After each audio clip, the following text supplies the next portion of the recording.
Sri Chaitanya Manobhishtam Sthapitam Yena Bhutale Swayam Rupa Kadamahyam Dadati Swapadantikam Namo Vishnu Padaya Krishna Prishtaya Bhutale Srimate Bhakti Vedanta Swaminiti Namine Namaste Saraswate Deve Gauravani Pracharine Nirvishesha Shunyavadi Paschatya Deshatarine Jaya Shri Krishna Chaitanya Prabhu Nityananda Shri Advaita Gadadhara Srivasadi Gaura Bhakta Vrinda Hare Krishna Krishna Krishna Hare Hare Hare Rama Rama Rama Hare Hare Hare Krishna. Please forgive me for the delay in coming. My health was not good, so it took me some time, but I'm very happy to be here. Thank you.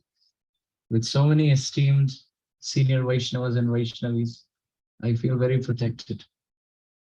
Just your presence brings me so much protection. Thank you.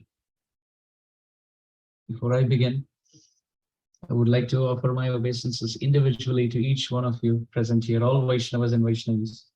Please offer your blessings, best wishes, and heartfelt prayers.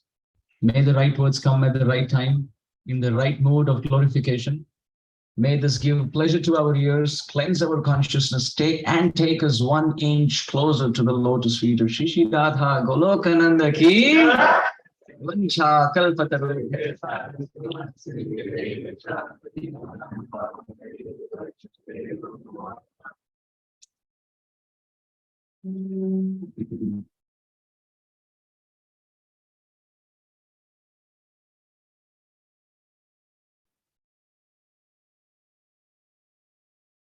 Srila Rupa Goswami Padiki. So we were discussing about Srila Rupa Goswami yesterday. And I was thinking that I don't think I even touched a drop. So in today's discussion, we will take our discussion ahead. Very well. Our beloved Srila Rupa Goswami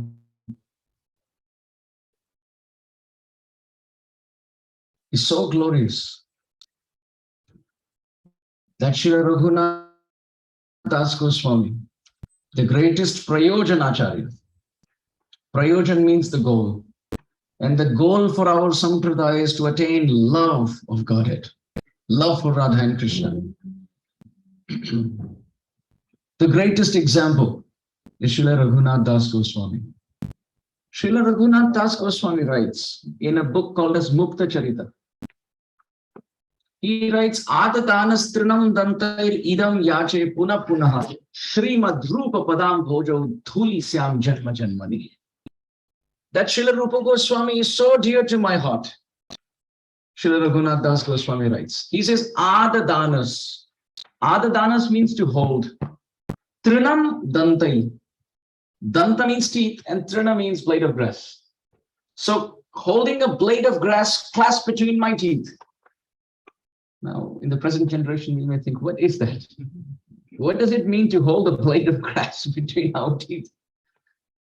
In Shastra, this is a representation of humility. Why? It is to show that, oh, actually, I'm like an animal. And animals eat grass.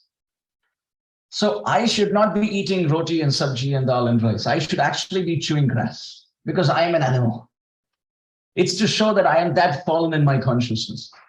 Or another meaning is, I am a human at this point, but the activities that I have done in this life is going to make me an animal in my next life.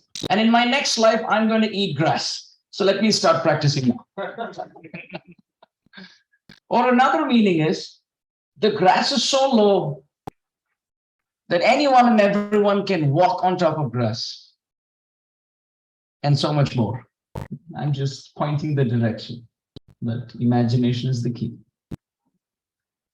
So grass is so low, but the person in humility, he mentions that the grass is low, but it is so high class that I can put it in my mouth in compared to my consciousness. I am very fallen.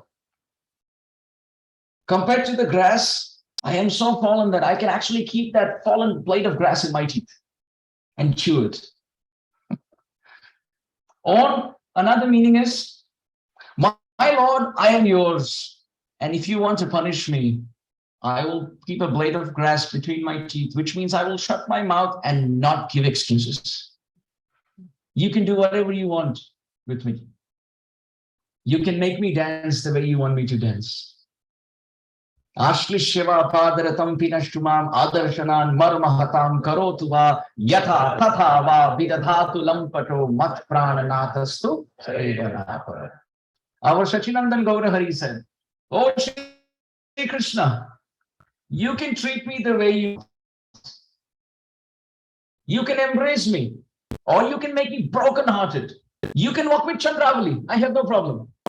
You can do Rasalila and look at me from the corner of your eye and completely ignore me. But oh Krishna, if that pleases you, that pain is the source of the greatest pleasure in my life. Kshauni patitvam athava ekam akinchanatvam nityam dadasi bahumanam athapamanam vaikunthavasam athava narake nivasam ha vasudeva mama nasti gatisturanam. Sripad Ramanujacharya Sampradaya Acharya writes that Krishna, you can do whatever you want with me. Oh Vasudeva, Vishnu, you can do whatever you want with me.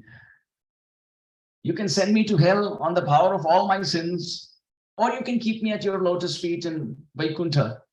You can give me joy, you can give me sorrow, but one thing is for sure, I am not leaving your lotus feet. I am never going to leave your lotus feet. Unconditionally, my Lord, I am at your lotus feet. What does the word vraja mean? Vraja means to move. In Sanskrit, the word vraja, vrajanti, which means to walk around, right? To go around. I heard His Grace Chaitanya Charan Prabhu gave a whole session on Mam Ekam Sharanam Vraja. Vraja means to walk. So that land of Vrindavan where everyone's walking from one place to another. They're walking around Radha Kund, doing parikrama around Govardhan, doing parikrama around Vrindavan, doing parikrama around the 4 hills of Barsana. So there's constant walking going on. That is Vraja Dham. But Vraja also means to move, which means if Krishna says right, the devotees say right. And if Krishna says left, then we move left. And if Krishna says right after moving left, then we move right after moving left. So to move constantly, moment to moment, according to Krishna's ever-changing plans, and to have no trouble with that, is a Brajvasi. Is someone who's constantly ready to move according to Krishna's plan. Krishna, you can give me pain. Oh Krishna, you can give me joy. You can give me whatever you want. Just like Charanamrit. When we stand in the line for getting Charanamrit, there's not much analysis about whether the Charanamrit is just with water, or it's with milk, or some fruit juice. What kind of Charanamrit is that? Doesn't matter. The fact that it is Charanamrit is all that I'm standing for. So the type of Charanamrit is not debated upon. So similarly, the fact that any circumstance comes in my way, it's a Charanamrit given by Krishna. Whether it's happiness or distress, whether it's with milk, or whether it's with fruit juice, or whether it's with water, my Lord, whatever circumstance you throw at me, it's your mercy. And I am sustaining by your mercy. This is Brajavasi. He who's ready to move according to Krishna's ever-changing plans. How beautiful. How beautiful. So keeping a blade of grass between the teeth is to show, my Lord, you can punish me the way you want, and I will not give any excuse. Or if I don't do something, I will not give you reasons. I am yours. I have completely shut, and then I am yours. I give myself to you. So Srila Raghunath Das Goswami, he writes, holding a blade of grass clasped between my teeth, with all this mood of humility, idam yache punah punaha. This is the only thing I beg. This is the only thing I beg, punaha punaha, again and again, lifetime after lifetime. Now please note, Srila Raghunath Das Goswami will not ask for something that is not in line to his goal. Raghunath Das Goswami has only one goal. Srila Raghunath Das Goswami has only one goal, and that is the service to the lotus feet of Srimati Radharani. Dear devotees, Srila Raghunath Das Goswami is so focused. He chants, Padab Jayor Tava Vina Varadasyameva Nanyat Kadapi Savadekila Devi Yache Sakhyayate Mama Namostu Nityam Dasyayate Mama Rasostu Satyam. Srila Raghunath Das Goswami says, Oh Srimati Radharani, if you give me two options, either to become your friend or to become your maidservant, I offer my obeisances to the proposal of being your friend, but I actually desire to be your maidservant. Between Sakhi and Dasi, he says, Sakhyayate mama namostu nityam. If I have an option of being Radharani's friend, Raghunath Das Goswami writes, I will offer my obeisances to that proposal. But if I get a chance to be her maidservant, that is what I want. Someone will say, well, who wants to be a servant when you can be a friend? Well, there are some advantages in being a maidservant. That's not there in being a friend. And that is, if someone is friendly to Srimati Radharani, she will never correct them. She will cut jokes with them. Like with Lalita and Vishakha, Srimati Radharani is always cutting jokes. She's always sharing information, hearing from them, telling them stories, hearing from them, showing them magic tricks, and they're showing her magic tricks, playing riddles with them. It's always like that. She never trains them and never chastises them. But the maidservants of Srimati Radharani have both these great fortune of being trained by Srimati Radharani and at the same time being chastised by her. Lalita and Vishakha, the 8 Sakhis of Radharani, Lalita, Vishakha, Induleka, Tungavidya, Rangadevi, Sudevi, Chitra, and Champaklata, they are friendly to Srimati Radharani. And as a result of which, they can receive a lot of jokes and stories and pastimes and riddles, but they never get a chance to be trained by her. And when they go wrong, Radharani doesn't mind. But when the maidservants go wrong, she chastises. And there's a special flavor in the chastisement that comes with Srimati Radharani's chastisement. One time, Srila Raghunath Das Goswami, as a maidservant, as Tulsi Manjari or Rati Manjari as he's called, or as she's called, was once painting the lotus feet of Srimati Radharani. And it is described very beautifully. She was painting the red lac altar at the lotus feet of Srimati Radharani. And then on the top of Srimati Radharani's lotus feet, she was trying to write the name of Krishna to show how Krishna is at the lotus feet of Srimati Radharani. She was trying to write Shyam, painted on Radharani's lotus feet. But it just so happened, while she was trying to paint the name of Shyam on the lotus feet of Srimati Radharani, whether it's the ecstasy of the name of Shyam or whether it's the ecstasy of the beauty of Sri Radha's lotus feet, the hand of the maidservant of Radharani, that is Raghunath Das Goswami in a feminine form, was trembling. And Srimati Radharani was thinking, what happened? Here is Rati Manjari trying to write, and tears streaming from her eyes, mixing with what she's writing, and it's smudging all over the lotus feet.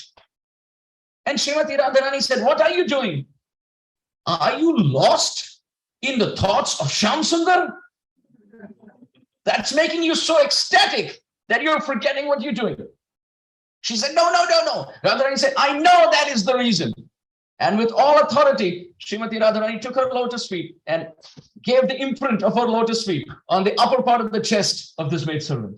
So here was she writing, and she gets a beautiful, wonderful kick from the lotus feet of Srimati Radharani with all the signs and symbols of her right foot on the upper part of the chest next to the shoulder. And she sees this imprint. And tears and streams of ecstasy. She starts yelling and shouting in joy. She starts running all over the place.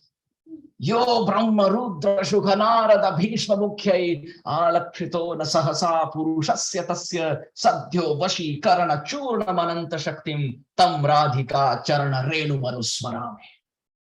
Sripad Prabodhananda Saraswati says, Krishna is so great that all the demigods, they stand in lines to have darshan. Shri Swami Pushkara Nikaplava Nirmalangaha Shreyorthino Hara Virinchi Sanandanadhyaha Dware Vasanna Varavetra Hatottamanga Shri Venkata Chalapate. Everyone understood the verse only in the fourth line. Because if you change the melody, you can't recognize the verse. The South Indians love this verse. But now when you say it in the right melody, they can recognize it. Shri Swami Pushkara Nikaplava Nirmalangaha Shreyorthino Hara Virinchi Sanandanadhyaha Dware Vasanna Varavetra Hatottamanga Shri Venkata Chalapade. Look at the ecstasy here. Look at the Tirupati ecstasy. So this verse says, good morning to you. O Venkateshwara in Tirupati, O Mahavishnu, good morning. So good morning is not something wrong. Sometimes when devotees greet each other, good morning. I've heard devotees say, no good morning, only Hare Krishna. You can say good morning, Hare Krishna, no problem, because good morning is there here. Tava Suprabhatam. Oh Krishna, good morning. Nice to see you. So in that verse it is described. Shri Swami Pushkara Nikaplava Nirmalangaha Shreyo Virinchi Sanandanadhyaha. All the demigods, they stand in line, a long queue, and they take their dip in a holy pond, and they stand with wet clothes to take darshan of Vishnu. And they're standing in long lines, and Vishnu gives them 1 second each, and they're all going in the lines. 330 million demigods every morning. And to the sides are Jai and Vijay standing. Dware, Vasanna, they're standing. But they're not just standing. Dware, Vasanna, Vara, Vetra, Hatota, Manga. They're having a stick this big and this wide in their hand. In case if somebody overstays their appointment, we'll give them an extra grace of mercy. And it's described, they don't just show it. Hata, they hit. And where? It's not that at the feet or the hand. Uttamanga, on the top of the head. If somebody overstays there, just looking at Vishnu, they're pushed. And this is the situation in Vaikuntha. You get a hit for the head. Brahma has 4.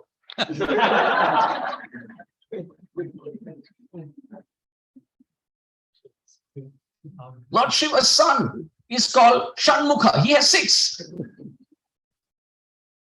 I think this is why Ravan doesn't go for taking darshan. He has 10. He gets 1 per head. This is the situation in Vaikuntha. Sometimes some devotees ask me about Tirupati. They say, oh, we stand for 8 hours and we just get 3 seconds. And not just 3 seconds, we are pushed. In Tirupati, you stand for 8 hours for darshan and then you get pushed. Jaragande, Jaragande, keep moving, keep moving, keep moving, keep moving, right? Keep moving. So I sometimes say this is the preparation for the destination. What to speak of Tirupati here, Tirumala, Tirupati Devasthanam here on Bhumandala, even in Vaikuntha, this is the scene. So you better prepare. It's better to prevent and prepare than repent and repair there. Right? So this is the situation for Vishnu. Everyone's taking darshan of Vishnu. And Vishnu, what does he do?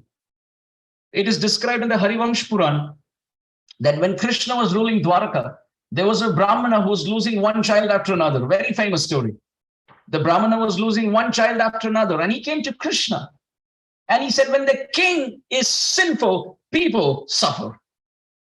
So I am losing my children, not because I am sinful, I'm a Brahmana. It's because you're sinful as a king. And Krishna tolerated, he has no faults, but he still gets chance to hear about his faults. Shishupal went on and on and on and on with the faults of the Lord, which don't exist. Think about it. Krishna has no faults, and Shishupal can point unlimited faults like the flowing of the Ganga without a stop, uninterrupted. And Krishna smiles. And here are we, filled with flaws and faults. And if somebody points out just once, the inner Kaliya comes up, ready to bite the person. How dare you find faults with me? Don't you know I am so great? You see, the reason Kaliya is because Kaliya was quiet, underwater.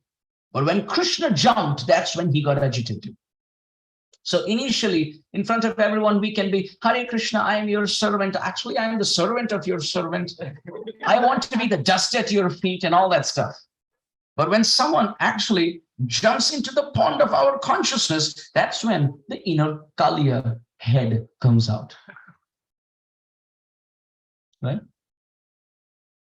But Krishna is not like that. He is anavadyam. Bhagavatam describes he is flawless. And still when he's criticized about the flaws that he doesn't have, he still accepts it. Krishna accepts it. So when the Brahmana came to Krishna and started criticizing, Krishna with folded palms accepted, but Arjuna did not. He stood up for Krishna and he told the Brahmana that you give birth to one more son, and I, the great Pandava Arjun, with my Gandiva, my bow, and the usage of my arrow, I promise I will protect your child from death. I will promise. Brahmana said, what if you're not able to? Arjuna said, I will enter fire. I will die. I promise you, I will protect you. So the Brahmana gave birth to one more son. And by Krishna's inconceivable plan, the child passed away again. And Arjuna went all over the place to see where the child went. No answer. He went up to Yamaraj, said, where is the child? Yamaraj said, I don't know. I don't know where the child is. Why are you asking me? He's the son of a Brahmana. What will Yamadutas do there? You don't ask me. Arjuna came back and he was making a pile of wood to set fire and enter. When Krishna got to know, Arjuna, what are you doing? Arjuna said, well, I promised the Brahmana, and because I couldn't protect the child, I am entering fire. Krishna said, you want the children, right? Come, get on board. Got into the chariot. Krishna with Arjuna, they broke through the material shell and went straight to Vaikuntha, as if it was like going to Charlotte.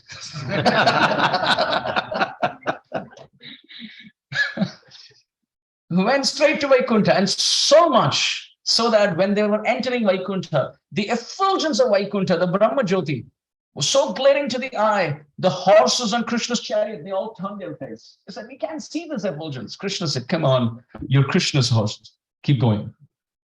And then they all turned. And they entered Vaikuntha. And Krishna looked at Mahavishnu. Mahavishnu said, Swagatam, Swagatam, Idamasanam, Klim Krishnaya. So please come sit. The presiding deity, please come and sit. Krishna said, where are those children of the Brahmana? Mahavishnu said, well, I stole them.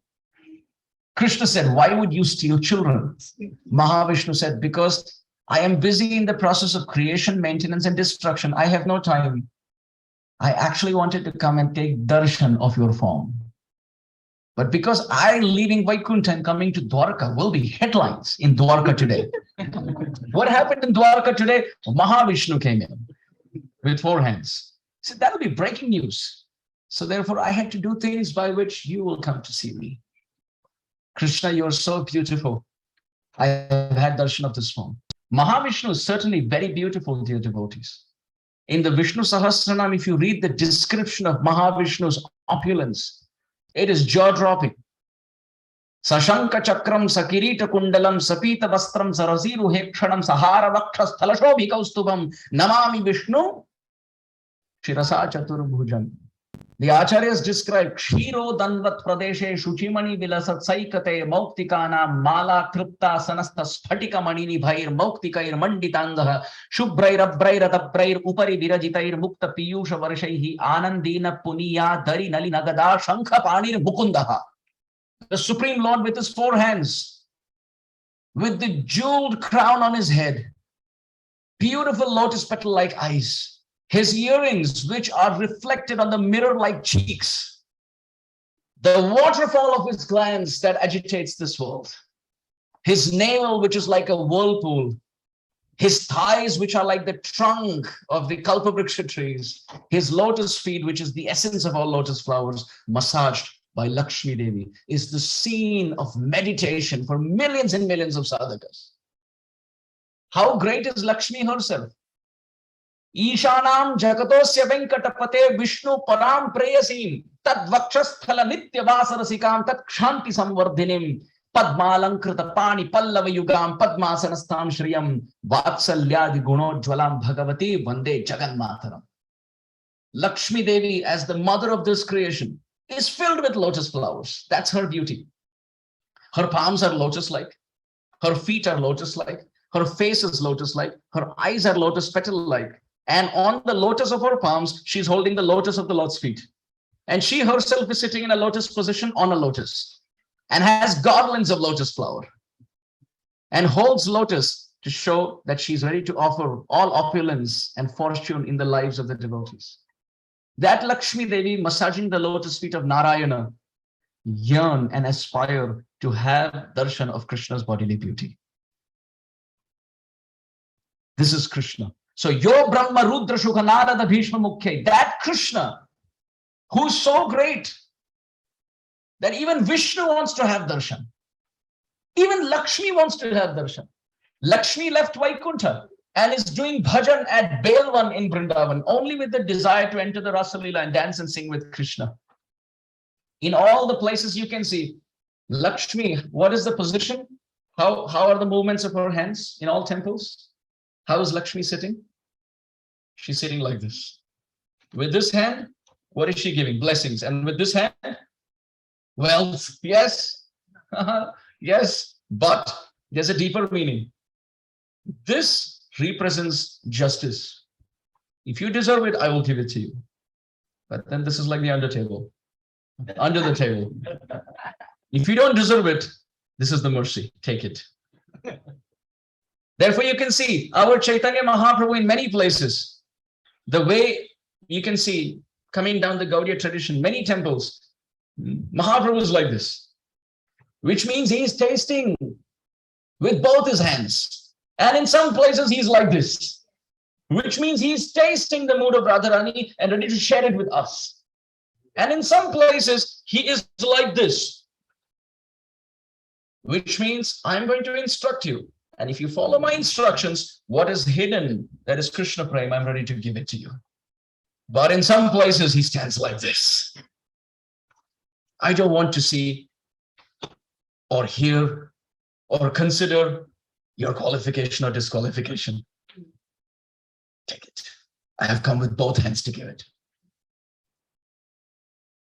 Patra apatra na dekhe sthana sthan, je jaha paye taha kare prem dan. Patra patra vicharanam na kurute nasvam param vikshate. Sripad Prabodhananda Saraswati in Chaitanya Chandramrita, he writes, Mahaprabhu, Sri Chaitanya Mahaprabhu has no consideration of whether someone is Gaudiya or not Gaudiya. Someone is human or not human, male or female. No consideration whether someone belongs to me or doesn't belong to me, is qualified or not qualified. In Sanskrit, there are two words, patra and apatra. What does patra mean? Qualification. What does apatra mean? No qualification. But patra in Sanskrit also means a bowl. So which means if someone has the bowl of past life credit, then Mahaprabhu fills it with love of Godhead. But if someone is apatra, doesn't have a bowl, what does Mahaprabhu do? There are those who distribute orange juice, but you need to get your own cup. But if someone is standing at a distance, you call them, well, take some juice. Well, I don't have a cup. No worries. Here's your cup. I fill it up. This is Mahaprabhu. For those who have the cup from past life credit, he will give them prem. And if someone says, well, I have no qualification. As Prabhupada said, you had no qualification. I made your qualification. This is Mahaprabhu. So the point is, Krishna is so beautiful that he attracts even Vishnu, even Lakshmi. Lakshmi, who's sitting like this everywhere, giving benedictions and blessings. In Belwan at Mahalakshmi temple, she's sitting like this with folded palms. Why? This is the only Lakshmi temple in the whole world where Lakshmi is praying and performing austerity, only eating khichdi. Only khichdi is offered in that temple. Because Lakshmi is performing austerity there. If you give her rasgulla and gulab jamun, then you're not letting her do austerity. So khichdi prasad is famous at Belwan, at the Mahalakshmi temple.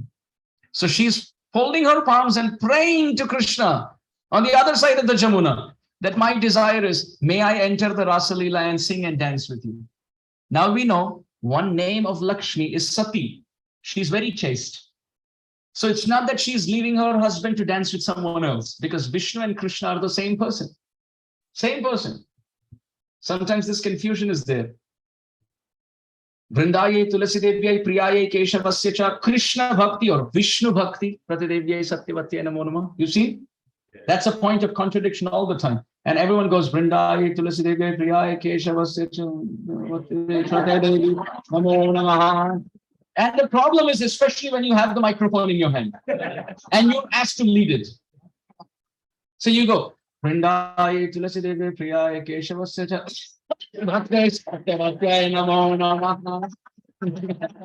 Right? So what is the correct one? Is it Krishna Bhakti or is it Vishnu Bhakti?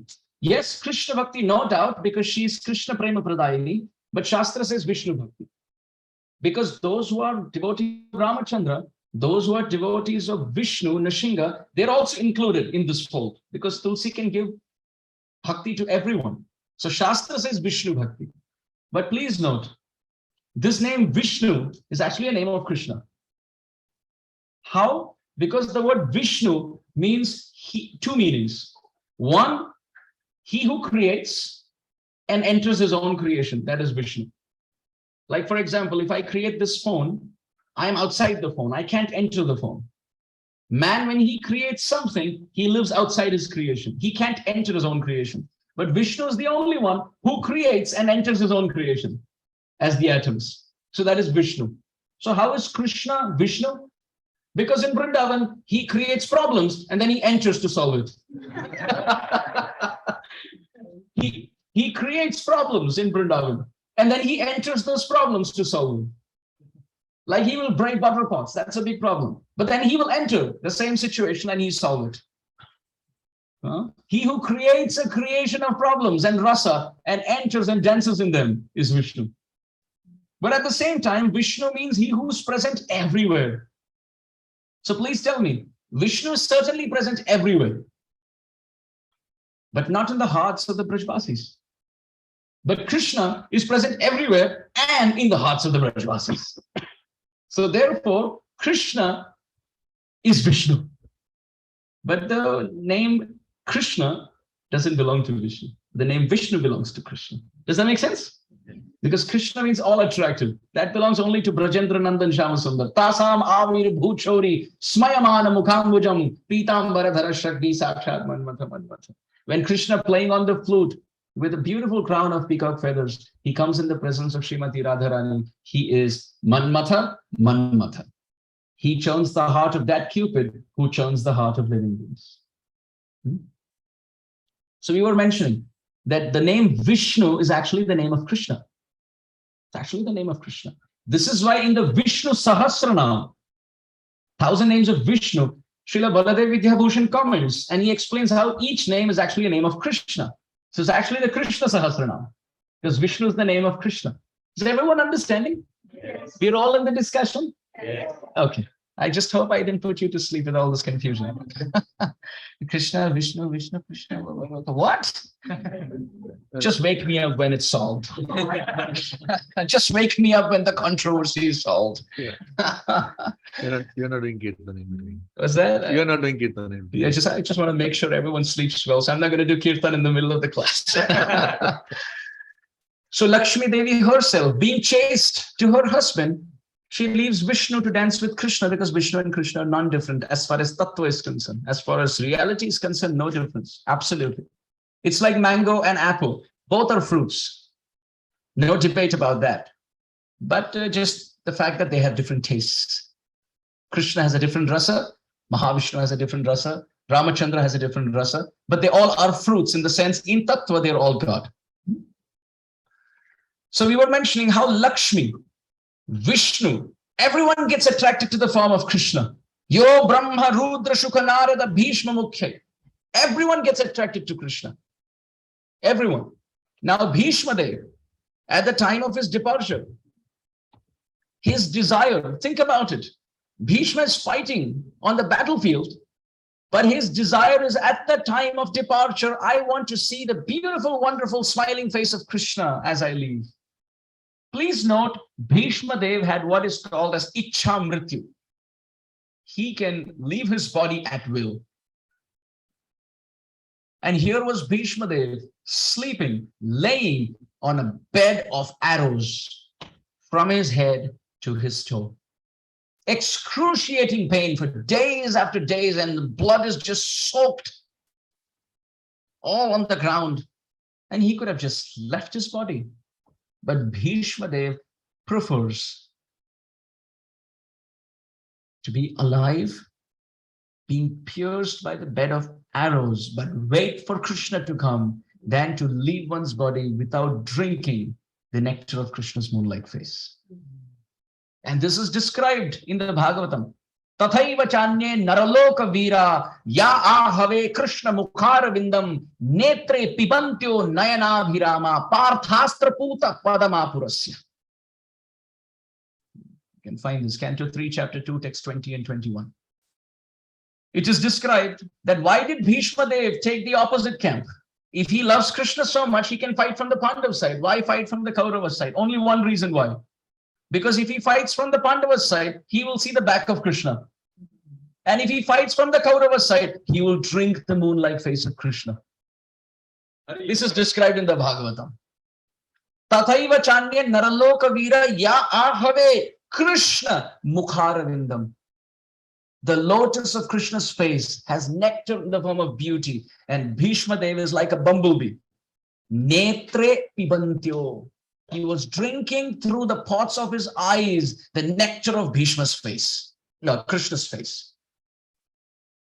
So when Krishna appeared, Bhishma Dev started singing the Bhishma Stuti. And at that point, look at the elevation in consciousness. Bhishma Dev is remembering Krishna as Gopinath. He's remembering Krishna with the gopis in Vrindavan. Bhishma Dev. Same with Haridas Thakur. When Haridas Thakur is leaving, what was his last desire, dear devotees? Srila Haridas Thakur, who chanted 300,000 names of Krishna every single day. We have a tough time chanting 25,000. 25,000 is 16 rounds. 50,000 is 32 rounds. 100,000 is 64 rounds. 128 rounds is 200,000, and 192 rounds is 300,000. That's how many names he chanted every day. 192 rounds of Hare Krishna Mahamantra. Not that he would chant Hare Krishna, Krishna, Krishna. Not like that. The whole mantra on one bead. He wasn't flipping 16 beads for one mantra. It was one mantra a bead. And as he was departing, his only desire was, with my eyes, let me see the face of Mahaprabhu. With my tongue, let me chant the names of Mahaprabhu. And may the lotus feet of Mahaprabhu be on my chest. Where did he get this thought from? Yatte sujata charanamburu hamsthaneshu bhita shanai priyadadhimahi karkasheshu tenatavim atati yad vyatatena kimsvid kurpadibhir brahmatibhir bhavadayushamnaha. The gopis mentioned this, that Krishna, please place your lotus feet in the core of our heart. And hearing the mood of the gopis, Srila Haridas Thakur, who associated with Rupa Goswami. Please note, Haridas Thakur himself is Lord Brahma. And Brahma is always criticized by the gopis. In the magazine called Brahma Today, or the daily newspaper in Brahma Loka, the daily news is the gopis have criticized you. And Brahma is like, oh, all news. Because I get criticized every day. What's the criticism about? The gopis say, Pakshma Kridrisham. Brahma, I think you've gotten old, resign. You've become a very faulty creator. What kind of creator is this? You give Indra 1,000 eyes to watch what? The dance of Ramba and Urvashi? Why does Indra need 1,000 eyes in Vaikuntha, in heaven? And you, Brahma, you yourself have 4 heads and 8 eyes. And what are you doing with those 8 eyes? Just closing them and meditating. Then why did you even need them? Why do you waste eyes like this? You've given Indra 1,000 eyes just to dance and see the dancing of the Apsaras. And you yourself have 8 eyes on 4 heads only to shut them and meditate. And then you've given so many eyes in the plumes of the feather of the peacock. And for the gopis, you've just given 2 eyes to look at Shamsundar. 2 eyes, that's it. And that too, they have eyelids. Thank you. Thank you. These eyelids open when Krishna is not in Vrindavan. And when he's there, they shut and blink. And if you take all those milliseconds and microseconds and nanoseconds of the blinking and put it together, it's possible a whole day was there when Krishna was in Vrindavan and our eyes were closed. What kind of faulty creation is that? You resign. Make the gopis as the creators. We will fit eyes in every pore of our body. And then to add more drama, you create night when we are supposed to close our eyes and you expect all of us to sleep. And then when it's daytime and Krishna's there and our eyes are open, we bring in these satvika bhavs and we start crying and the tears come between our vision and Krishna. What is your problem? What is your problem? So this Brahma is who appeared as Haridas Thakur in the mood of Prahlad. So where does the seed of Gopi Bhav come in them? Because Haridas Thakur associated with Rupa Goswami at Siddha Bhakul. And by that, the mood that the gopis place the lotus feet of Krishna in the hearts, taking Krishna's lotus feet in the heart, this desire of the gopis came in the life of Haridas Thakur. And as he was departing, his only desire was, Mahaprabhu, please place your lotus feet on my chest. So we were mentioning how everyone is attracted to Krishna's form. Krishna is attracted, Vishnu is attracted, Lakshmi is attracted, the demigods are attracted. When Mother Yashoda, she gets concerned, why is it that Krishna hasn't come on time? It's past sunset and he hasn't come. Mother Yashoda tells her motherly Sakhis, Vatsalyamai Sakhis, go and see where Krishna is. And they run and they come back. Krishna's still playing with the friends. But if they tell that to Mother Yashoda, then Mother Yashoda is going to get on his case out of love. So to protect Krishna, they say, actually, Krishna is excellent at so many sports, like climbing trees, fighting with sticks, wrestling. But the best thing about him is his flute playing. And he's self-taught. He's so good that when he's playing the flute, all the demigods come in their planes, and one after another, they're offering arati. So out of respect, he pauses, and it's delaying him come home. He can actually run home, but to respect the demigods who are offering arati, he stands in front of them as they're offering arati and worshipping him. So everyone is attracted to Krishna's beauty. And what to speak of Krishna himself? Oh, he's attracted also. Srila Raghunath Das Goswami describes aparikalita purvam kaschamatkara, that Krishna once was given the service of making and stringing a flower garland to Srimati Radharani. And to string a flower garland, you have to seek out and search out for flowers. And what was the rule? It wasn't easy to just pick flowers. Krishna had to pick that flower which wasn't tasted by any insect. You have to pick that flower where no fly has ever landed upon. So Krishna would just pick flowers and bring it in a basket for Srimati Radharani, and she would love it.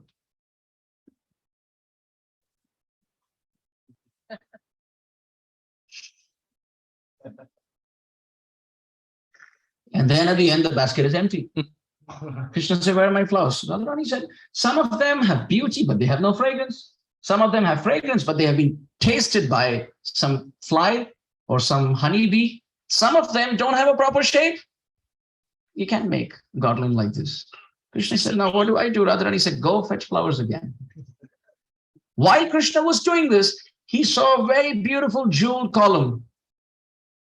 And it was his own reflection that was reflected there. And as Krishna looked, he thought it was another person. And Krishna starts a conversation. Hey, you look so beautiful. Who are you? And then he's seeing the reflection is also talking. Krishna said, no, don't talk with me, talk after me. You answer my questions, don't speak with me. And then looking at this form, he can't take it. So he's found unconscious. So Radharani Sakhi's come, searching. Where is Krishna? And when Krishna was woken up, Krishna said, I saw this very beautiful, wonderful personality. I want to befriend him. Radharani said, where did you see him? Here, look. Radharani said, Krishna, that's you. That's how you look. Krishna is so beautiful. And it's not that Krishna was like doing all that to hear that praise. He genuinely thought there was another person. Krishna is so beautiful. He's so attractive that he attracts Vishnu. He attracts Lakshmi. He attracts other incarnations. He attracts everyone, including himself. So, yo Brahma Rudra Shukha Narada Bhishma Mukhaya Lakshito na Sahasa Purushasya Tasya. Why did we say all this? To mention that Krishna, who's so attractive and so beautiful that everyone in the whole creation wants to see. When that Krishna has to be controlled, Sripad Prabodhananda Saraswati says, this mad elephant of Krishna's mind can be controlled by only one powder. It's called churnam. You see, in Ayurveda, if you have to use some powder, it's called churnam. So he says, Sadhyo Vashikarana Churnam Ananta Shakti. There's a Vashikarana Churna. There's a powder which is used to subdue the mad elephant of Krishna's mind. And what is that? Tam Radhika Charana Renu Manusmarame. The dust of Srimati Radharani's lotus feet.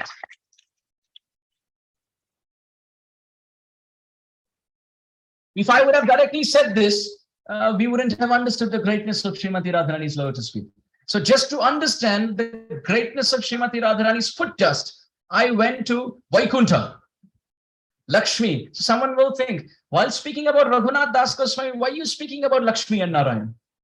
Well, that's just to heighten the glory of this verse, to express that.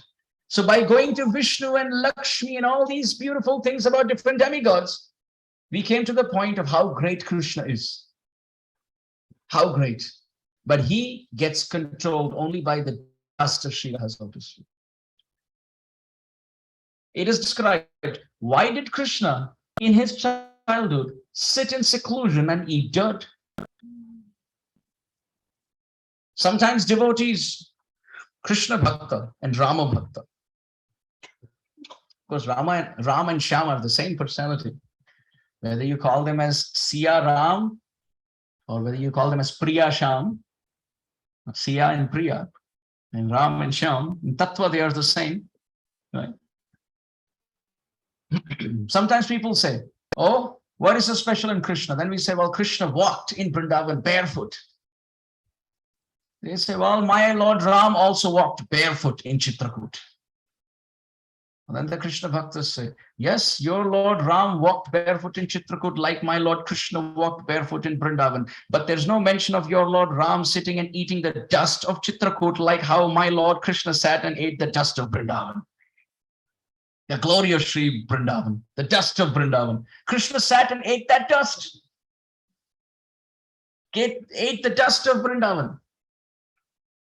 And one of the reasons why Krishna ate that is Radhika Charana Renu Bhushana Kariya Tanu Anayase Pave Giridhari.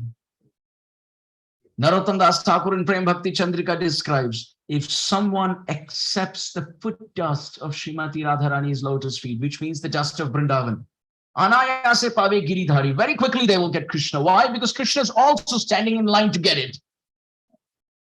If someone goes to take the dust of Vrindavan on their body, you will find Krishna around because that's where he goes. That's what Krishna wants too. So when Krishna appeared in Vrindavan, all the demigods in all the planets, they prayed to Krishna. Can you give us the dust of Sri Radha's lotus feet? Dear devotees, this is the hidden thread in the pages of Srimad Bhagavatam. The demigods in different planets and different universes told Krishna, now that you're in Vrindavan, if you were Nrsimha or you were Ram or you were Buddha, we wouldn't ask you this. But now that you are Krishna in Vrindavan, can you give us the dust of Sri Radha's lotus feet? Krishna said, sure. How many of you are there? All the 330 million demigods came up. Krishna said, to all of you? Oh, yes. And many of you have multiple mouths. Krishna said, if I start giving you this dust to each one of you to feed each one of your mouths, what will be left for me? I appeared as Krishna in Vrindavan to taste the dust of Sri Radha's lotus feet. Therefore, I will give it to you, but in a condition. All of you live in universes and the universes live inside me. All the creation lives inside me. So I am going to put it into my mouth, and as it gets into my body, you guys share it amongst yourselves. This is why Krishna did the Mridbhakshan Leela. He ate the dust of Vrindavan so that the dust of Sri Radha's lotus feet goes into his body and it can be shared by all the demigods inside. Srimati Radharani is there in every pastime of Srimad Bhagavatam. Every pastime. The white pages of Srimad Bhagavatam represent Radharani and the black print represents Shyam Sundar. And the whole Srimad Bhagavatam is Braja Leela. 12 cantos. Every syllable. Radha and Krishna are dancing in the pages of Srimad Bhagavatam. Waves of Samudra Taranga. Waves of the ocean. Of devotion. So this dust of Srimati Radharani's lotus feet attracts Krishna. So we were mentioning all of this. Why? Coming back to the story, because when Srila Raghunath Das Goswami as Tulsi Manjari or Rati Manjari as he's called, got the dust of Sri Radha's lotus feet on her body, she ran crying in ecstasy that that dust which even Shyam Sundar yearns to get, I have got by making Srimati Radharani angry. Imagine what I will get by making her happy. That's how kind she is. And she went around running. And everyone looked. And all the Sakhis said, you are so fortunate as a maidservant of Sri Radha that you get the dust of her lotus feet that we never get.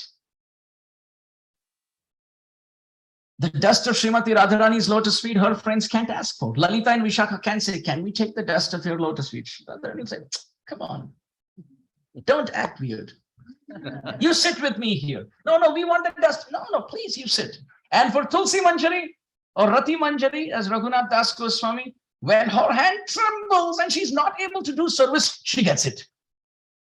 She gets it. So Srila Raghunath Das Goswami says, Srimati Radharani is so kind to her maidservants that she embraces them and teaches them the art of service. Radharani herself sits with her maidservants and teaches them how to sing, how to dance, how to pick flowers, how to cook, how to string garlands, how to decorate the whole forest of Vrindavan. Radharani teaches her maidservants. But to her friends, she doesn't teach. She doesn't tell Lalita, this is what you should do, because Lalita is telling Radha, this is what you should do. Lalita Devi is called Anuradha. Anuradha means she walks behind Radha. If Radharani is walking, Lalita is walking behind Radha. It's possible some black snake may fall from the tree.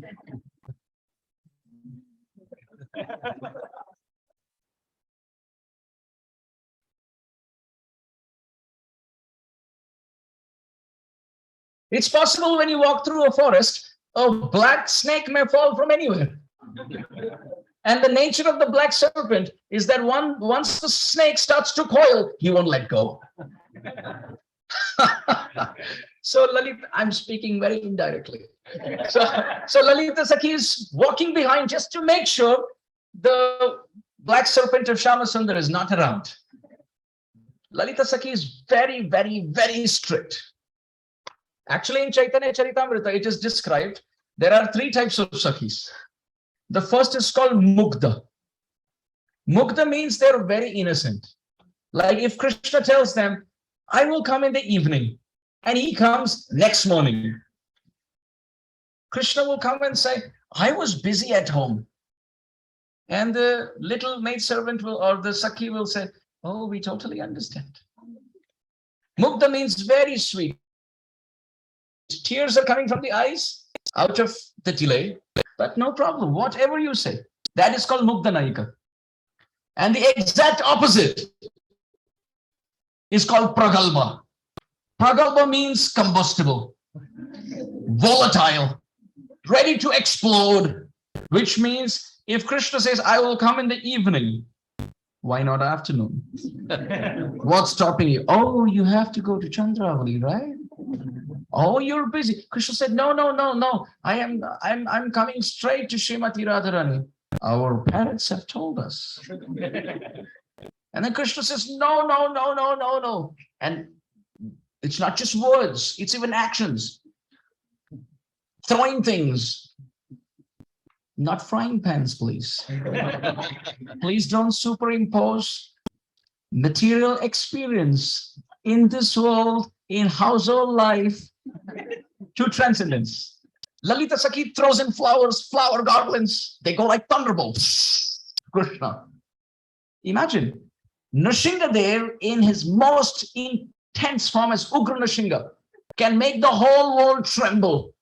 All the demigods are scared.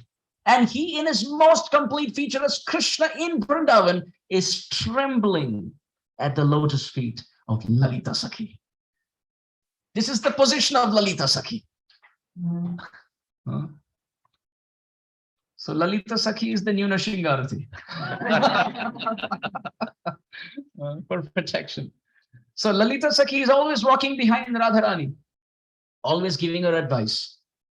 Rupa Goswami Pad writes that Lalita Sakhi tells Radharani, if Krishna comes from the left, turn right. If Krishna comes from the right, turn left. If he comes ahead, look up. And practice different frowns on the face. Move your eyebrows. Hold your chin up there. Don't give him any attention. And she gives, it's described, Lalita Sakhi gives Radharani facial expression practices. Move just one eyebrow.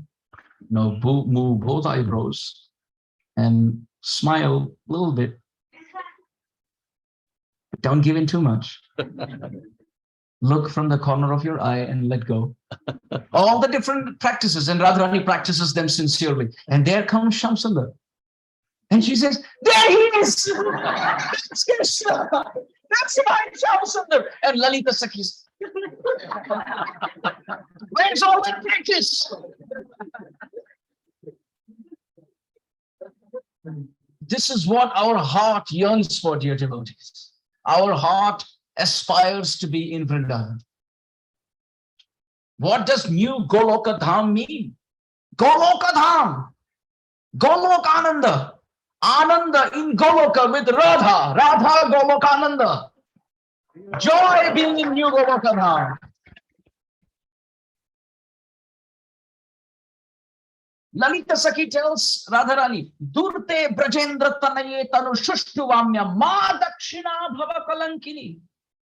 Hey Radhe, when Krishna comes, Ma Dakshina power, don't give in. You're the queen. He's just a coward boy. That's the love that Lalita Sakhi has for Radharani. How much love? Srila Rupa Goswami Pad describes to your devotees. When Krishna left Vrindavan and he went to Mathura, Giriraj shrunk in size and Jamuna became dry. Why? Because Giriraj was scared. In separation from Krishna, the Brajavasis should not contemplate on committing suicide by climbing on top of him. So if he's very tall, they can climb up and jump from there. So naturally, to protect the life of the Brajavasis, Giriraj sank. So when you go to Vrindavan and you feel, well, scriptures say Giriraj is like 80,000 yojanas and 100,000 wide, all these dimensions. But when you go to Vrindavan, he's so small. Please note, he shrunk in size so that Sri Radha, even if she climbs and she jumps, she will not die. To save the life of Srimati Radharani, Giriraj sank. And Jamuna was scared. Maybe Radharani will jump into me and commit suicide by drowning. So she went dry.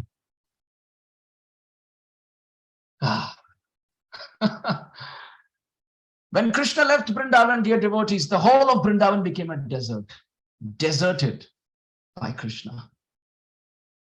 Lalita Sakhi was crying.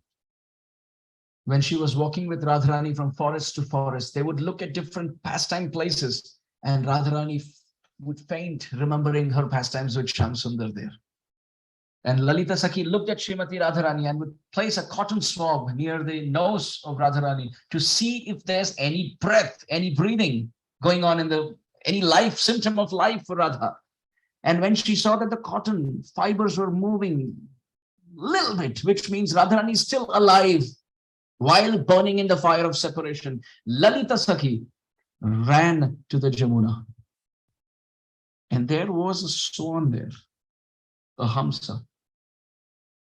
And Lalita Sakhi, on her knees, begged to that swan with tears of desperation. Oh, dear swan, you have something that I don't. What is that? Wings. You have wings. You can fly to Mathura and give my message to Krishna to return. I can't fly like you. If I had wings, I would fly to Mathura and tell Krishna the situation of Sri Radha's heart. Oh Hamsa, can you become my Duta? Rupa Goswami has written a book on this called as Hamsa Duta, where the swan is made as a messenger. Oh Hamsa, can you become my Duta? And the swan agrees. And Lalita Sakhi reads out the whole message, the crux of which is requesting Krishna to return. But then as the swan is about to take off, Lalita Sakhi tells the swan, I have just one piece of advice. As you fly from Vrindavan to Mathura, please don't look down. You may look at some of the pastime places of Vrindavan. You may remember Radha and Krishna, and you may fall down in ecstasy, in separation. Don't look down. Just close your eyes and fly to Mathura. This is how much love Lalita Sakhi has for Radha. But still, dear devotees, Lalita Sakhi still doesn't get the fortune of taking the dust of Sri Radha's lotus feet, which the maidservants have. Is everyone understanding? The Sakhis don't have this fortune. Radharani never trains them up, but the maidservants of Radharani are trained by Radha. So we were mentioning there are three camps. One is the Mukta, the innocent ones. The third are the combustible, Lalita Sakhi example. And in the middle are the Madhya, those in the middle between the two camps. And an example of that is Radharani. She is not Mukta and she's not Pragalbha. She's in the middle. She takes the middle path, neither of the extremes. Therefore, even when she appears, she could have appeared on the first day, or she could have appeared on the 15th day, but she picks to appear on the 8th day, which is midway between the two extremes. And Krishna also, Ashtami, in the middle.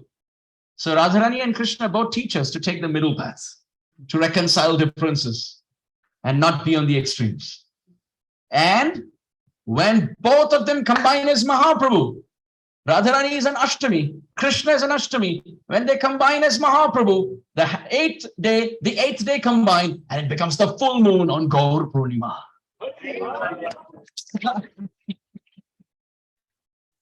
Gaur Avatar is a full moon. When the forms combine, even the tithis combine, the dates combine. Srila Raghunath Das Goswami Pad writes. Can I continue? I have no time. What the time is. Thank you. Thank you. Just keep going. It is described by Srila Raghunath Das Goswami. Das Goswami calls Radharani by one name. Please chant that name. Ambika. Ambika. Now this name, Ambika, means mother. Mother. You see, whenever the syllable ka gets added in Sanskrit, it softens the meaning. Like Gopi, Gopika. Mala, Malika. Amba means mother, Ambika. Radha, Radhika. So when you have to say Gopi, but you have to say the soft-hearted Gopi. Some water break there. In case someone wants water, there's some water coming. Sorry, I'm still not sure about that. Siri is saying, I'm not sure whether I want water.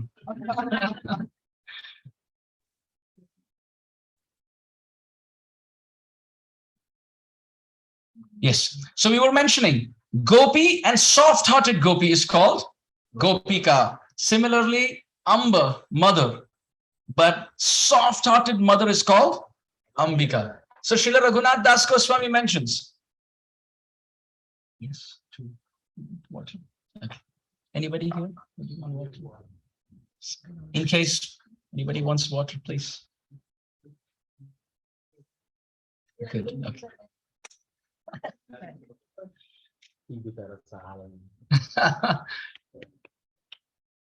So Srila Raghunath Das Goswami calls Radharani Ambike. Not like this. Dear mother is what Raghunath Das Goswami calls. But please note, Radharani is not a mother. She doesn't have biological children. Right? To understand Radharani to be our mother, yes, through Tattva it is okay. Krishna is the father and Radharani is the mother. But in Braja, there is no rasa of having Radha as your mother. Radharani is our Swamini. She's our goddess whose lotus feet we serve. Then why does Raghunath Das Goswami call Radharani mother?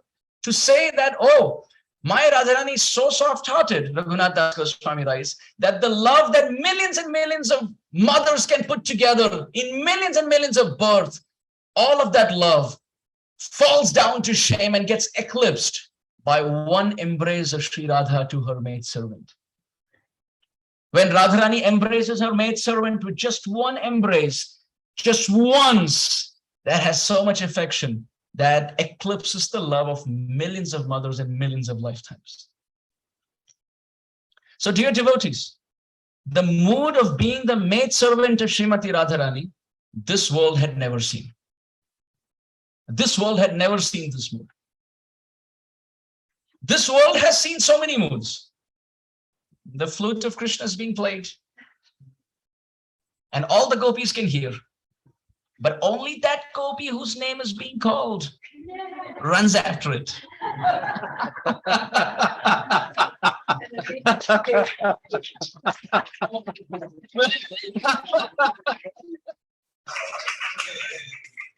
See, everyone heard the ringtone, but only that person for whom it was ran after it.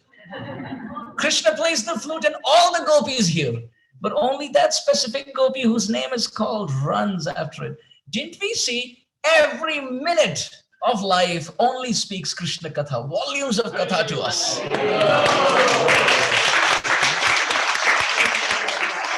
This world is designed in such a way that there's only Krishna Katha coming up from everywhere, all directions. Look at these rocks of Govardhan. And we're sitting on the foothills of Govardhan. Look, they're all different colors.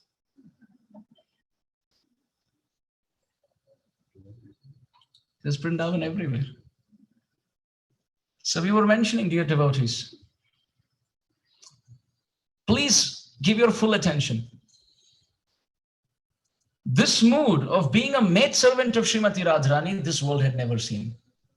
This world has seen so many moods. Like you can see, there are so many acharyas who came to give Vishnu Bhakti. So many acharyas, like Sripad Ramanujacharya, came to give Vishnu Bhakti. Lakshmi Nashinga, Lakshmi Narayan, Lakshmi Hayagriva. The form of worshipping Lakshmi with Narayana, these acharyas came. But then, who came to give the mood of worship of Sita and Ram? You can have acharyas like Valmiki Muni and the Ramanandi Sampradaya, and many in South India also. You can see the works of Tyagaraja. You can see the works of Bhadrachala Ramadas. Those from the Telugu background will understand what we're talking about, right?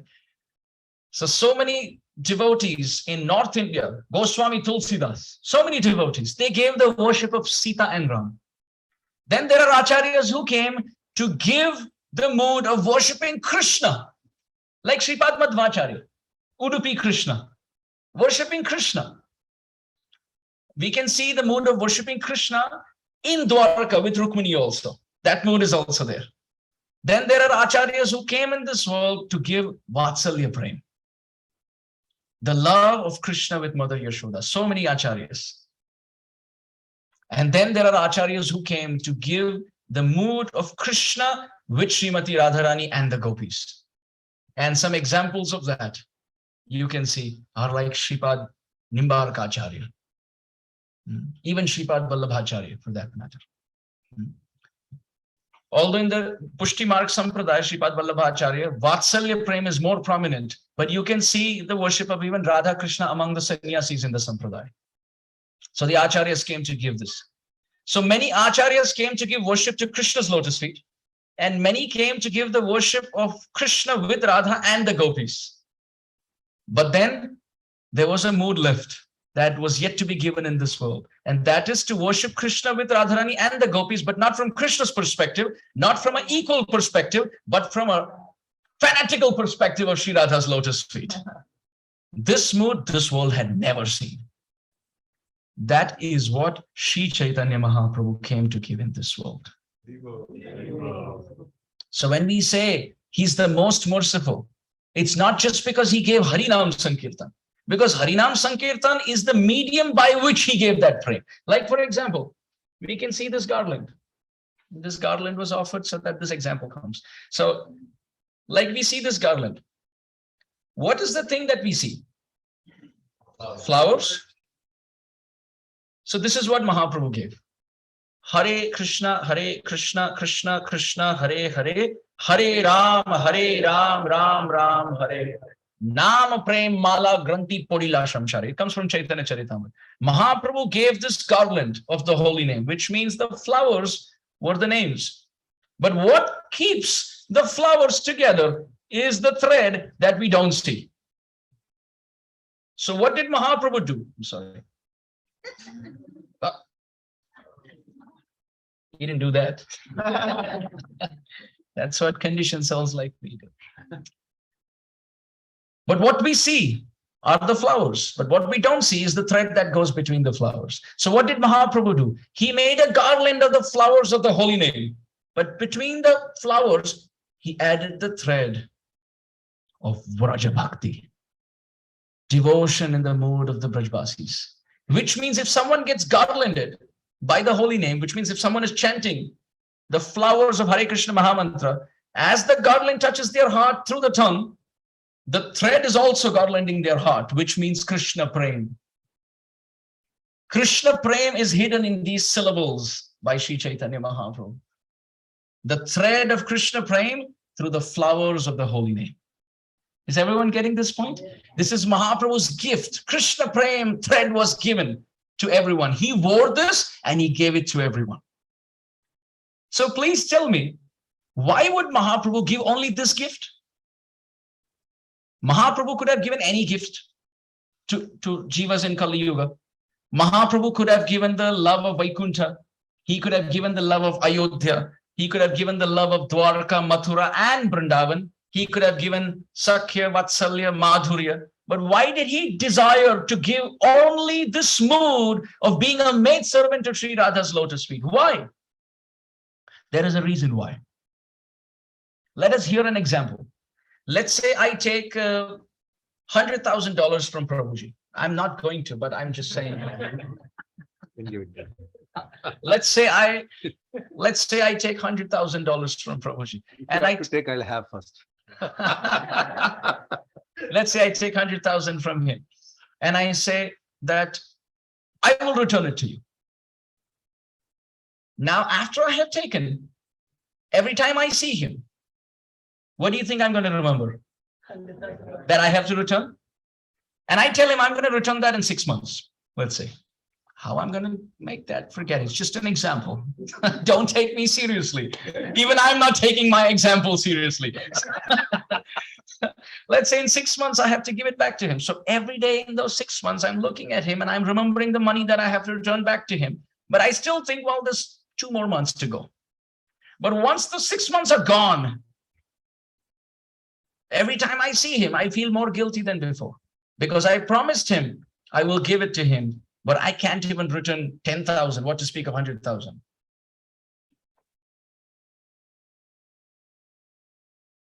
Now, I go to him and I say, I'm really sorry. I don't think I will be able to give it back to you. And he tells me, oh, no worries. I didn't even expect that. It's for you.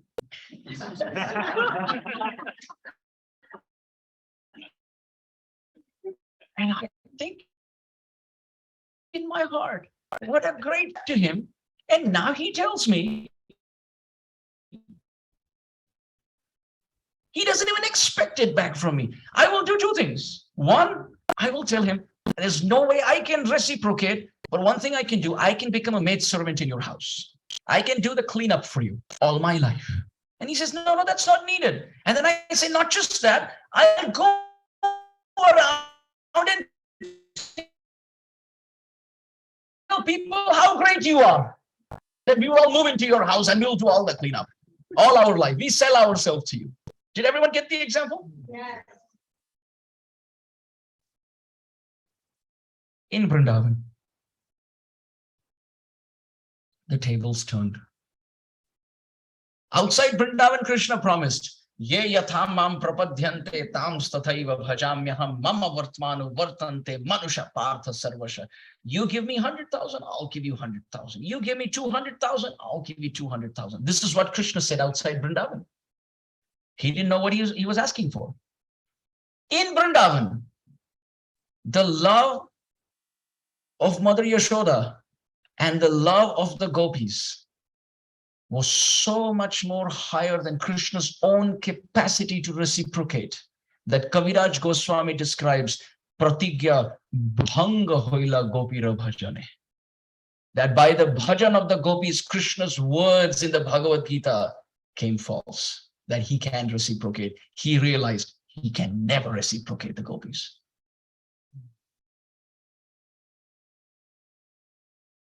The promise of Krishna was like a rock in the middle of an ocean. And the love of the gopis were like those waves in the ocean that many times completely submerge the rock and you don't even see the rock. You've seen that? Like there are rocks sometimes in the middle of an ocean and sometimes there are tides and waves which they completely cover the rock. So Krishna outside Vrindavan in the Bhagavad Gita, he made this promise. Oh yeah, you give me a flower, I will give you a flower. You come 10 steps, I will come 10 steps. But he had never experienced the love of the gopis like this. So his promise was like a rock, but the love of the gopis were like tides, which just completely broke to pieces his promise. Kaviraj Goswami says, pratigya bhanga hoila gopira bhajane. By the love of the gopis in Vrindavan, Krishna's words came out to be false. He said, I will reciprocate. But now he's saying, Na parayeham nirabadya samyujam swasadu krityam vibudayushapiva yama bhajan durjara geha shrinkhalam samvrichayat pratiyatu sadhana. Oh, dear Srimati Radharani and oh gopis, even in the lifetime of Brahma, I can never reciprocate to what you all have done. Radharani said, we are not doing this so that you reciprocate. Just like how he said, Ajay Govinda Prabhu said, oh, I was not expecting. When Krishna came to Srimati Radharani, well, in the Bhagavad Gita, he says, if I take 100,000, I'm going to return it. So if I take devotional service from my devotees, like the gopis, I will reciprocate in that same quantity.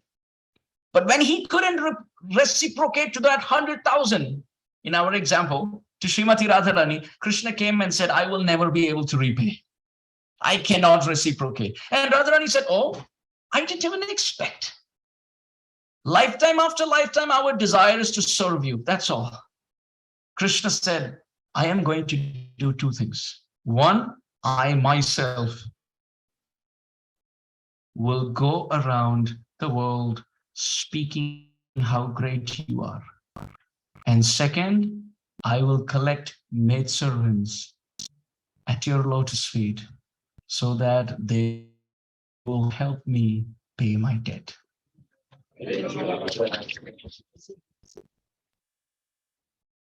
Krishna, taking the mood of Srimati Radharani, came down as Chaitanya Mahaprabhu and walked on the planet singing the glories of Sri Radha's love. Just like how I would do walking around glorifying Prabhuji, if you forgive me. And I would say, I'll move in and I'll serve. So Krishna is doing two things, taking the mood of Srimati Radharani and preaching the glories of Sri Radha to tell everyone, look how great she is. And also giving this love freely so that he can collect more and more maidservants at her lotus feet so that he can try to reciprocate in some way with all of our endeavor put together with Krishna. This is why, dear devotees, Krishna tells Srimati Radharani, you left your home in the middle of the night when I played the flute. I can't do that. I can't even leave a calf for a gopi. I can't leave even a conditioned soul in this material world for an eternal associate. Let's say if someone is chanting Hare Krishna here, Krishna can't leave that devotee. Never. When Putana came to Krishna, she thought he was a baby. Surely he was not just a baby. She picked Krishna up, and then when Krishna started to not just accept the milk, but accept her life air, Putana started saying, just let me go. If I knew you were God, I wouldn't come here. I just thought you were a baby. Just let me go, let me go, let me go. And Krishna wouldn't let go. And the Acharya writes, Krishna's thinking to himself, someone who's come all their way, changing their attire to be my mother and searching for my house and getting into my bedroom and picking me up from the cradle to give her breast milk to me. How can I ever let go of such a person?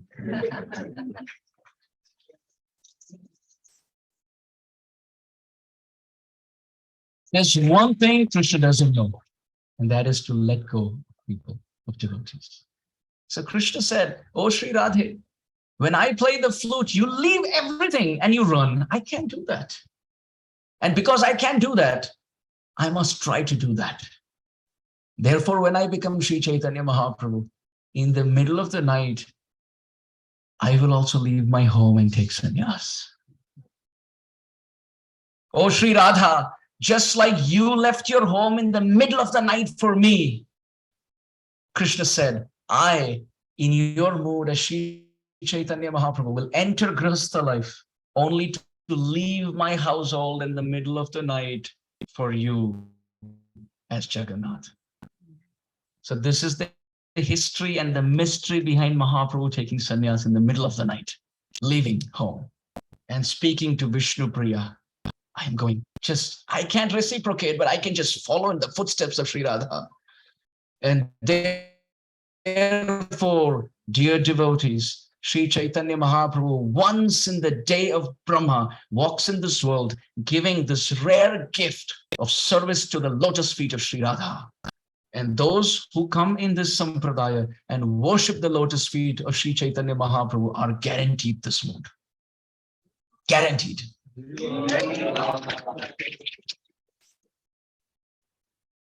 Srila Prabodhananda Saraswati writes, Yatha yatha gaura padar vinde, vindeta bhaktim krita punya rashi. He explains, just like the moon becomes full moon, and as it becomes full moon, it attracts higher tides in the ocean.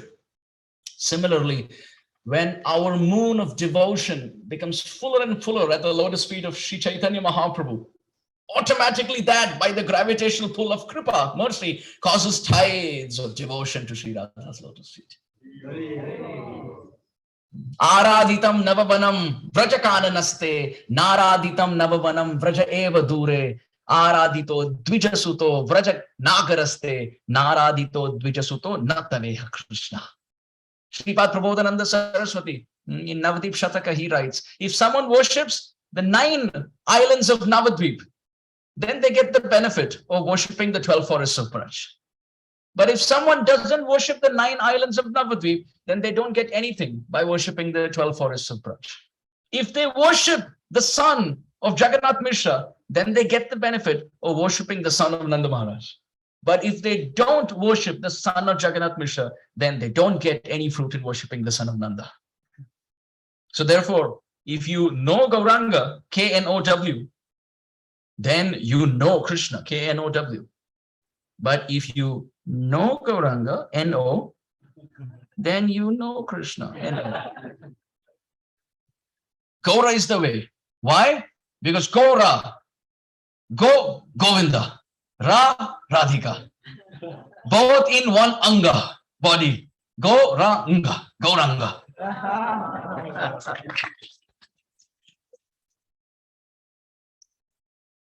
So Sri Chaitanya Mahaprabhu is Krishna, who's coming to taste this mood of devotion to Sri Radha's lotus feet, to spread the glories of Sri Radha everywhere, and to collect more and more maidservants to the lotus feet of Srimati Radharani. Therefore, Premna Namad Bhutartha Shravana Patagata Kasya Namno Mahimno Koveta Kasya Brinda Vana Vipina Maha Madhurishu Praveshaha Kova Janati Radham Paramarasa Chamatkara Madhurya Simam Eka Chaitanya Chandra Parama Karunaya Sarvam Avishchakaraha. Sripad Prabodhananda Saraswati says, who in this world had even heard these syllables, Krishna Prema? Everyone's busy in Dharma, Artha, Kama, Moksha. Who had even heard of loving God, let alone receiving it? And that too just by chanting. This was the first gift of Mahaprabhu.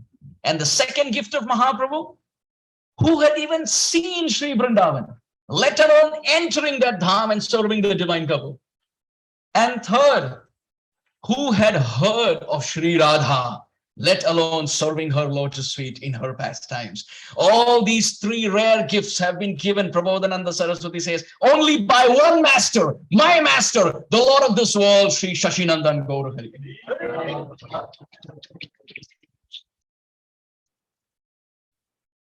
Therefore, Raghunath Das Goswami says, Adadanastranam dante idam yache puna punaha. Mahaprabhu came to give this mood, and he experienced it. And he gave it in the heart of Rupa Goswami and told Rupa, look, this mango fruit is so tasty. I am just going to spend my time tasting it. You distribute. Yan kali Rupa sharira nadharata. If Rupa Goswami wouldn't have come in this world, kon kapat ugadata, then who would have opened the closet of Krishna prema? Yan kali Rupa sharira nadharata. If Rupa Goswami wouldn't have come in this world, kona kapata ugarata, then who would have opened this very beautiful closet, this treasure box of Krishna prema?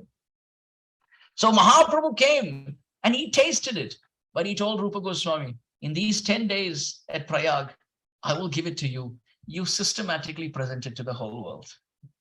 Raghunath Das Goswami, tasting this mood of service to the lotus feet of Srimati Radharani, writes How can this world ever reciprocate to Sri Rupa Goswami, who lived under trees at Seva Kunj, wearing a loincloth kopin, living off madhukari, and writing on palm leaves the beautiful pastimes of Radha and Krishna? Raghunath Das Goswami says, Addanastranam dantai idam yache punapunaha Srimad Rupa Padam Bhojau Dhuli Syam Janma Janmani. Lifetime after lifetime, may I become the foot dust at the lotus feet of that Rupa Goswami who came in this world to give what Mahaprabhu gifted this world.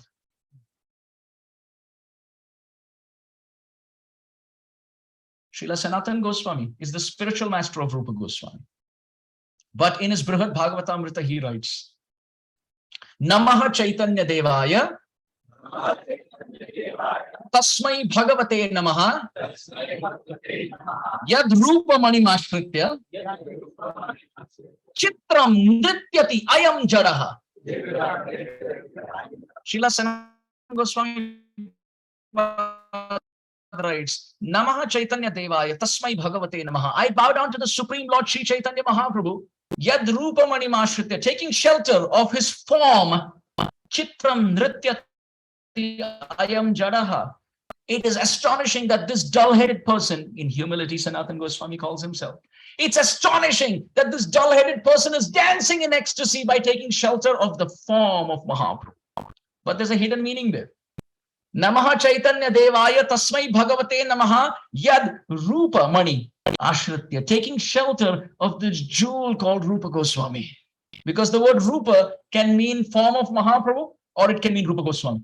So either taking shelter of the form of Mahaprabhu, I am dancing in ecstasy, or Sanatana Goswami says, although he's the spiritual master, he says taking shelter of this jewel like Rupa Goswami. It is astonishing that even I have started to dance. This is our Rupa Goswami. Yesterday we started speaking, but then when I went home, I felt, I couldn't even touch. Even after 2 hours now, I believe, I am still not able to touch.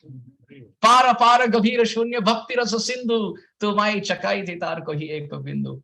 That the glories of Rupa Goswami are without a starting and ending shore and without an oceanic bed.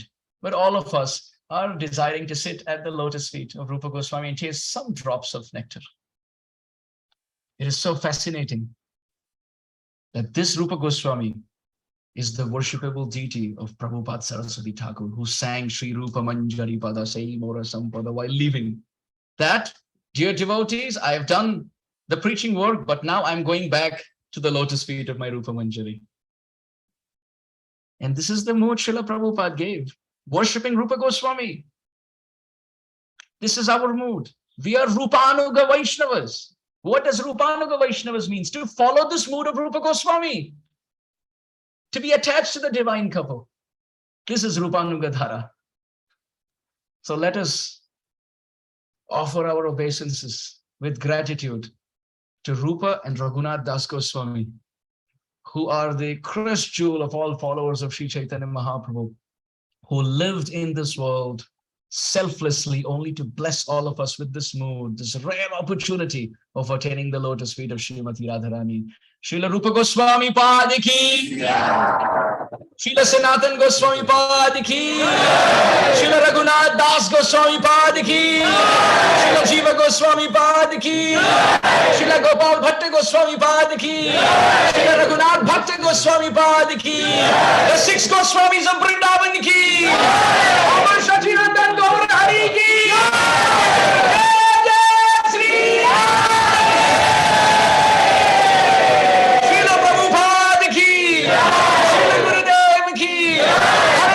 Gaur Bhakta Vrinda ki, Hridaya Gaura Pramanande, New Goloka Dham ki, Radha Goloka Nanda ki, Giriraj Govardhan ki, Vrinda Devi ki, Jamuna Maharani ki, Gopeshwar Mahadev ki, Lalita Vishakha ki, Ashtasaki Shiromani Vrishabhadra Nandini, Vrindavana Vilasani, Vrindavana Viharini, Vrindavana Vinodini, Krishna Prema Pradayini, Govinda Manamohini, Govinda Vimohini, Krishna Prema Swarupini, Srimati Radhika ki, Nandan Shama Sundar ki,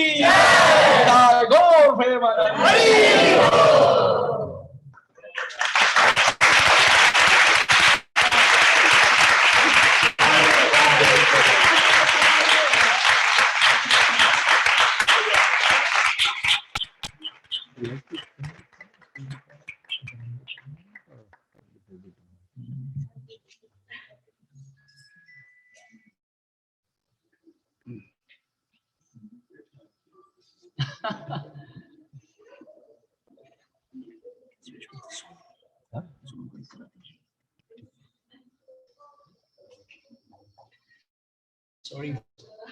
Yeah.